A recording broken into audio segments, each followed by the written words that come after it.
Bonsoir et bienvenue, mesdames, messieurs, à Parlons LHJMQ, votre émission pour discuter de l'actualité dans le circuit Courteau. Robin Otis à l'animation encore une fois ce soir, accompagné par mon collègue Johnny Blanchette. Bonsoir, Johnny. Bonsoir, Robin.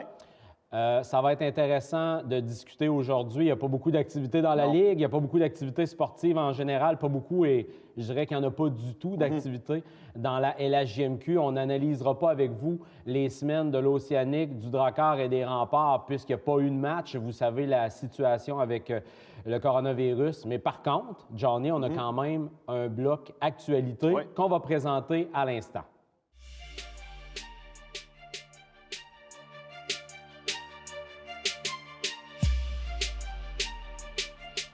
Mon cher ami, mardi, la Ligue a pris une décision. La suspension des activités, ça fait déjà un certain temps qu'on connaît cette information-là.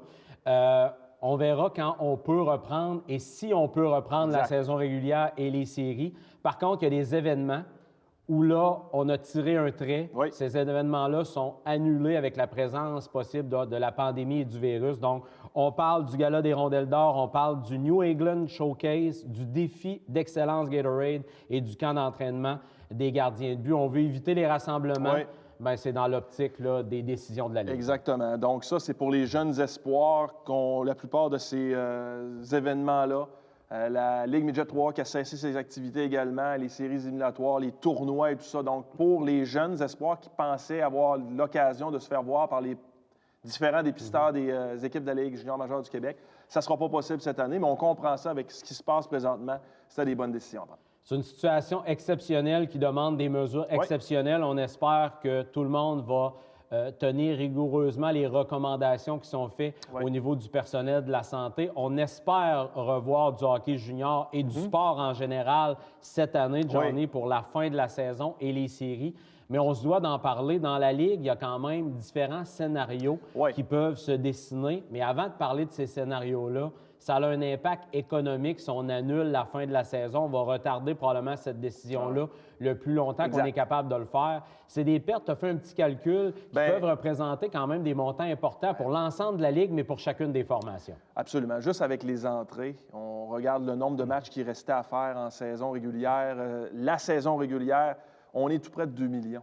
Ça veut dire que c'est plus de 100 000 que chaque formation, juste avec les droits d'entrée dans les buildings, on va perdre d'ici à la fin de la saison régulière. Donc ça, c'est des montants très, très appréciables, très gros pour plusieurs formations qui roulent pas sur l'or. On connaît les petits marchés, les scénarios qui se passent chez certaines villes du circuit Courteau.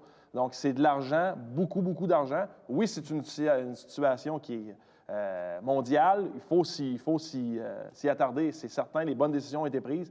Mais l'aspect monétaire fait justement découler que là, on patiente avant de prendre une décision finale le plus longtemps possible. On sait que dans les sports professionnels, on a demandé aux différents propriétaires des équipes de réserver leur aréna un peu plus longtemps, même jusqu'en juillet. Dans la Ligue de hockey junior majeure du Québec, il y a quand même des événements qui peuvent se tenir, des salons, des expositions dans les différentes arénas. Ça sera à voir comment on peut conjuguer, si c'est possible de le faire, fin de la saison ou annulation, Johnny, de la fin de la campagne. Est-ce qu'on se dirigera immédiatement dans les séries si on revoit du hockey? Est-ce qu'on changera le format des séries, de réduire et non pas avoir des 4 de 7, peut-être des 2 de 3, des 3 de 5? Est-ce qu'on ira également pour faire le classement avec le pourcentage de victoire à un certain moment? Ça peut changer certaines positions au classement. Il va y avoir des décisions à prendre en fonction de tout ça. Très important, oui. Il y a aussi la Coupe Memorial. Est-ce que ça, c'est le dernier événement dans la saison régulière de la Ligue canadienne de hockey? Est-ce qu'on pourra se permettre de le présenter? Parce que si tout ça est repoussé, bien, ça va venir très, très difficile avec le laps de temps disponible. Est-ce qu'on va reporter la saison suivante un peu plus tard pour pouvoir terminer celle-ci? Plein de points d'interrogation, encore une fois, mais tout le monde vit dans ces points d'interrogation-là. Avec ce qui se passe présentement, on n'a pas de réponse. Et c'est important que tu le mentionnes. Il y a d'autres événements qui vont se tenir, mais la Coupe Memorial, bien, ça implique les 3 ligues juniors au pays. Donc, ce qui va se passer dans l'une va probablement se passer dans l'autre également. Les commissaires, les différents propriétaires vont se réunir. Oui, on prend certaines décisions dans la LHJMQ, dans la Ligue de l'Ontario, dans la Ligue de l'Ouest, mais il faut que ça soit cohérent avec la fin de la campagne et ce qu'un va faire va avoir de l'impact sur l'autre. Fait qu'on a l'impression que ces décisions-là vont être prises de façon globale au niveau du hockey junior canadien. Exactement. On va se donner des dates butoirs, des dates maximum où on devra prendre des décisions et à ce moment-là, on saura quoi faire. En espérant qu'on aura d'autres rendez-vous dans les prochaines semaines, on pourra vous tenir au courant un peu des développements. Mais là, on veut divertir les gens qui nous écoutent. C'est lourd à la télévision. Si vous écoutez les nouvelles, c'est le virus qui est en boucle. Il n'y aura pas grand-chose qui se passe dans le domaine du sport. Ça peut vous divertir, mais ça peut, un petit peu en bon québécois, vous picosser un petit peu.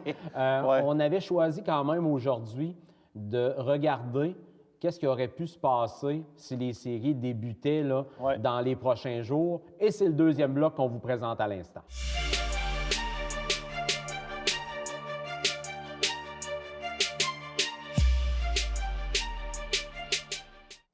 Est-ce que ça sera le portrait? On ne le sait pas personne, ni vous, ni nous. Mais par contre, on pouvait se donner une idée, si on aurait du hockey de série actuellement, de quoi pourraient avoir l'air les affrontements.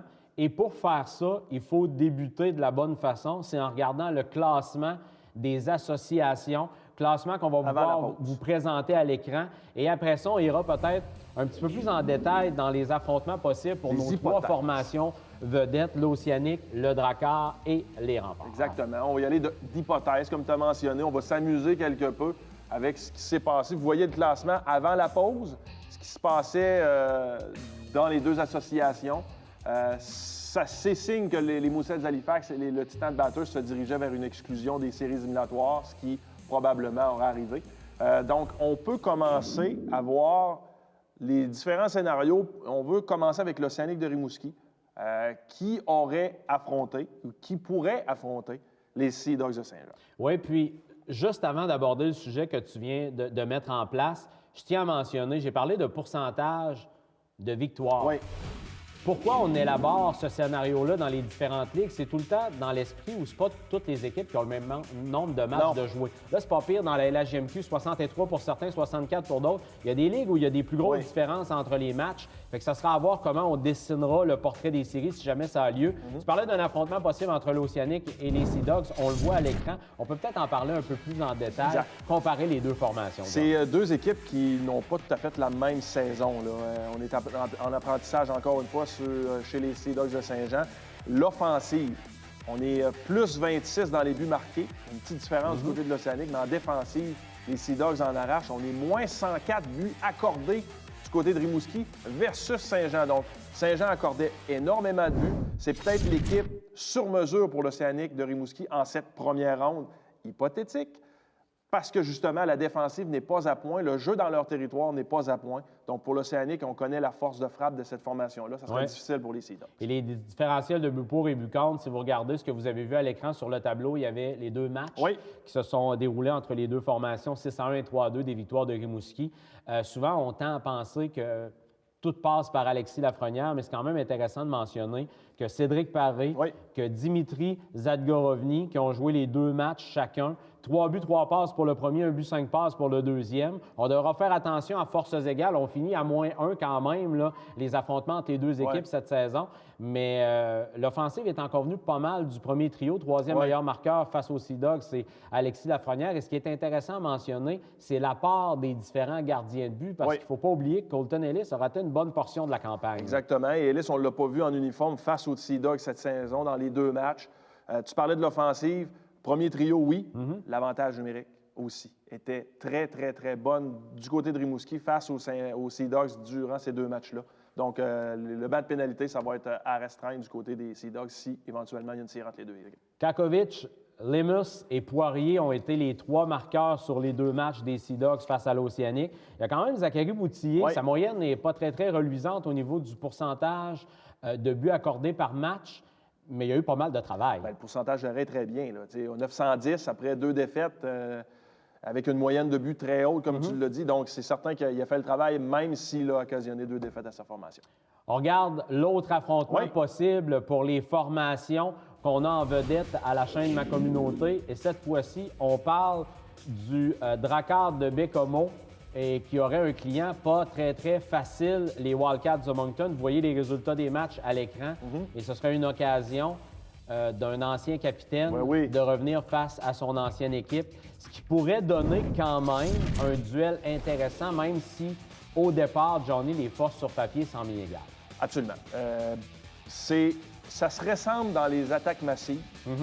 On est au même pourcentage et ça, c'est très bizarre parce qu'on connaît la force de frappe, on connaît la structure de l'équipe de Moncton qui est très bien diversifiée. Mais il faut être honnête, dans les 10 derniers matchs, c'est 9 victoires, 1 défaite pour Moncton et 4 victoires, 6 défaites pour Baie-Comeau. Dans les buts pour, c'est plus 80 buts de marqués du côté des Wildcats en saison régulière. On est moins 92 buts accordés. Donc, la défensive et l'offensive, vraiment à l'avantage des Wildcats de Moncton. C'est une grosse formation. On a fait beaucoup d'acquisitions. Tu parles, c'est un retour de Fortier. C'est éventuellement une série face aux Dracars de Baie-Comeau. Lon Cornish également, le deuxième gardien de but. Dans les 2 matchs, il y a quand même Xavier Fortin, qu'il ne faut pas oublier. Lui provient de Charlottetown, donc a évolué souvent face aux Wildcats de Moncton. Il y a une bonne statistique quand même, 4 points en 6 matchs. Mais il va y avoir beaucoup de pression sur les épaules des gardiens de but du côté de Baie-Comeau si éventuellement on affronte les Wildcats. Donc Fitzpatrick va en avoir probablement plein les bras. Ça n'a pas été facile pour lui cette saison face au Moncton, mais quel gardien de but a eu de la facilité contre Moncton cette année? On l'a pas eu. Défensive qui est en train de se remodeler également. Baie-Comeau a affronté une équipe. Les Wildcats de Moncton, c'est l'équipe probablement sur 3 trios qui est la mieux balancée. Bon, un 4e trio également, mais 3 trios qui peut apporter de l'offensive. Ça va être difficile pour les équipes qui vont les affronter dans les séries parce qu'on s'attend aussi, peu importe qu'il y ait un petit bout de saison régulière à faire et l'arrivée des séries, bien, ça va prendre peut-être une semaine à remettre tout ce monde-là sur la glace, à les retourner dans les différentes villes de la Ligue, etc. Est-ce qu'on jouera des matchs à huis clos? Ça sera à voir au départ. Il y a plein de choses qui sont à faire, mais une équipe qui a de la profondeur, qui a beaucoup de ressources, et avec la forme physique qui ne sera pas égale pour tout le monde, bien, ça donne plus de possibilités. C'est un peu ce que les Wildcats vont offrir à leurs opposants. Exactement. L'offensive va venir de plusieurs trios, donc plusieurs trios à essayer de se défendre contre. Donc, c'est très, très, très difficile. Mais on ne se fait pas de cachette. Le Drakkar de Baie-Comeau est en reconstruction. Nathan Légaré fonctionne très bien, mais ça serait une très lourde pointure à affronter en première ronde. Et chez les Wildcats de Moncton, on a parlé de Gabriel Fortier. Il y a les nouveaux arrivés des Moussettes d'Halifax en deuxième moitié de saison, qu'on vous les a présentés dans un match contre l'Océanique. Vous avez vu qu'il y avait certains de ces joueurs-là. On a parlé de Fortier. Il y a Jérémy McKenna qui était là aussi, mais on parle de Grou notamment. On parle de Jared McIsaac. Ça a été des acquisitions importantes, sont bien balancées pour relancer l'attaque. Ça va être très, très intéressant. Et ce qui est surtout intéressant dans les affrontements qu'on vous présente, c'est que ça implique toujours une des meilleures équipes dans la LHJMQ qu'on a la possibilité de vous présenter éventuellement sur nos ondes. Le troisième affrontement, bien, ça implique les Remparts de Québec qui, eux, également, auraient un test de premier tour assez musclé. Je vais m'exprimer ainsi. Les Saguenay de Chicoutimi. Et les Saguenay de Chicoutimi, la pause forcée, c'est peut-être l'équipe qui va en profiter le plus parce que l'infirmerie était pleine. On veut voir Hendrix Lapierre revenir sur ses 2 lames de patin et aider la formation d'Yannick Jean. Et comme je l'ai dit, ce repos-là, pour remettre tout le monde en selle, malgré que c'est un peu décevant pour tout le monde, c'est pas ce qu'on aurait souhaité pour eux. On a du positif dans le négatif. Je vais m'exprimer ça de cette façon-là. Si on le voit à court terme, si on le voit à long terme, comme les Wildcats de Moncton, comme le Saguenay de Rimouski, c'est des équipes qui ont fait des acquisitions majeures durant la période des fêtes. On ne peut pas mettre ces acquisitions-là sur la patinoire. On va avoir fait ces investissements-là pour rien. Donc ça trotte dans la tête des formations qui ont fait des achats à la période des transactions, c'est certain. Mais si on regarde cette série-là, il y a un fait à noter, Romain. Un seul match entre les 2 équipes depuis la période des transactions. Donc, les 2 équipes ne se connaissent plus ou moins. Là. Oui, il y a des joueurs des 2 formations qui ont été interchangés. Qui ont effectivement. Mais on n'a pas appris à se détester, on n'a pas appris à se connaître depuis la période des transactions. Donc, ça, c'est quand même un avantage qui pourrait être notable pour les Remparts de Québec, qui pourrait surprendre quelque peu les Saguenayens. Mais encore là, on l'a dit, les Saguenayens, c'est une grosse formation. En offensive, c'est plus 54 buts de marqués et 63 buts de moins d'accordés. Donc, encore là, on voit qu'il y a une démarcation entre les 2 équipes. Ça sera une grosse pointure pour les Remparts. Il y a Anthony Gagnon pour Québec qui a fait un petit bout de chemin dans les séries avec l'Océanique de Rimouski, qui a du vécu. Darren Keld, un vétéran sur lequel on va compter également. Meilleur marqueur des Remparts face à l'opposant cette année, c'est James Malatesta qui a produit en séquence. A été présent, a été visible avec ses épaules, son implication, mais la production offensive n'a pas été régulière pour le jeune joueur. Fait que ça va être à surveiller. Gagnon et compagnie.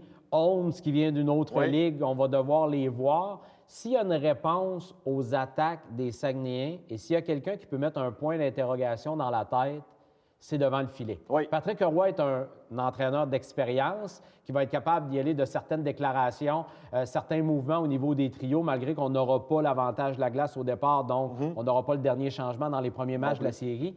Mais si on réussit à avoir une performance convaincante du gardien de 20 ans côté Casonnave, à Chicoutimi, dans un début de série, je ne dis pas que ça peut changer la série au complet, mais ça peut créer une forme de doute. Patrick Roy a déjà rentré dans la tête de plusieurs gardiens de but. Donc, pourrait le faire, ça, c'est certain.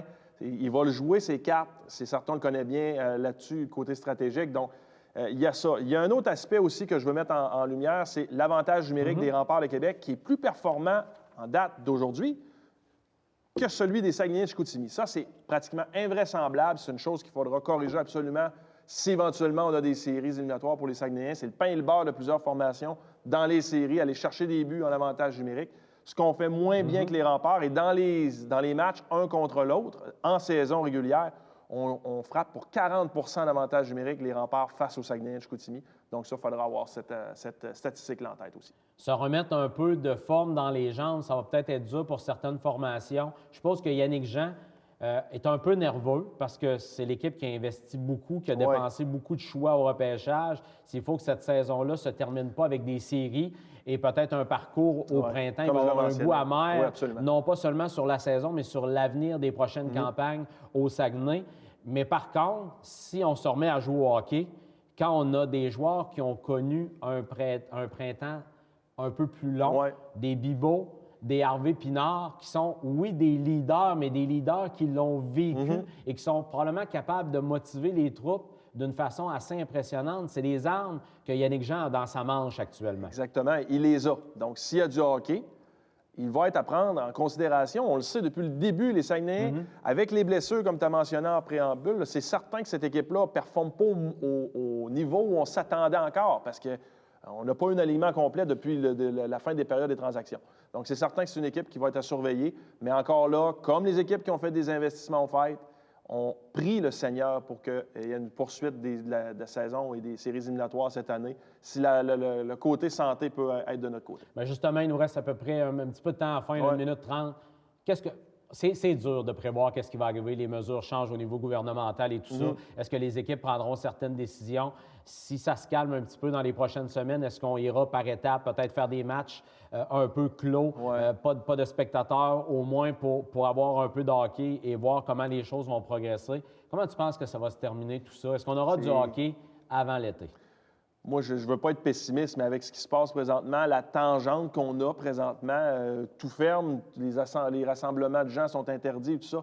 Je ne vois pas à court terme comment ça peut évoluer. Donc là, si on a du hockey, ça va être tard. Si on a du hockey, d'après moi, ça ne sera pas avant le mois de juin. Est-ce que c'est encore raisonnable de le faire à ce moment-là? Bien, les autorités de la Ligue vont décider. Et est-ce qu'on décidera de peut-être éviter de finir la saison, se diriger déjà dans les séries? Peut-être que des ligues vont décider de réduire le nombre d'équipes dans les séries. On parle des augmenter dans certaines ligues, mais peut-être de les réduire pour au moins avoir un champion. Pas avoir une saison avec un astérix, là, ça sera à voir. Pour nous, Johnny, ça va être intéressant. On verra qu'est-ce qu'on va faire dans les prochaines semaines. Suivez là, les différentes annonces à la chaîne de Ma Communauté, à savoir si on aura d'autres rendez-vous de Parlons et la JMQ. On tentera de trouver des sujets, peut-être des entrevues avec des acteurs du domaine du hockey. Ça va être intéressant. Merci encore pour ton analyse durant la diffusion d'aujourd'hui. Suivez les publicités sur la chaîne de Ma Communauté, à savoir si on sera là la semaine prochaine. Et on vous souhaite une bonne semaine. Restez prudents et en santé, mesdames, messieurs.